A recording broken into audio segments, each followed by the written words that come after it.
Good evening, everybody. So, just got my packages from JS Alternators in the mail today.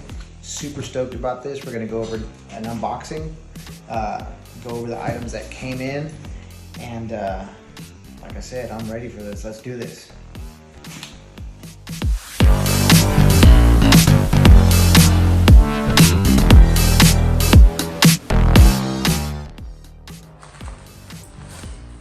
All right, so we just finished our unboxing and we're gonna go over some of the swag that we got. We got our lanyard. We have some decals, some cool guy shades, and the shirt from JS. From the site, we did have the big 3 kit ordered, which you will need with the high output alternator. So we have the 2 grounds and the upgraded positive that will be going to our alternator.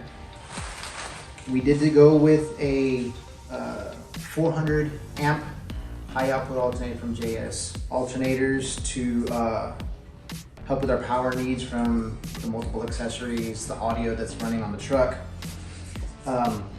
This alternator was powder coated in Prismatic Powder's Illusion Red to match the red that is on the truck. This will be going on a 2016 Toyota Tundra. And I must say that this is very beautifully done. I love it. I'm super excited to get this installed. Since it is going on a Tundra, we'll go ahead and take some pictures after the install so that everybody can see how that's looking. And then I'll go ahead and do another video to get my impressions of the power output, how everything's running. All right, so for your power needs, go ahead and visit jsalternators.com, on social media, JS Alternators. These can be powdered in any color you need, custom done. Just contact JS and they can powder them to accommodate your build needs. All right, everybody.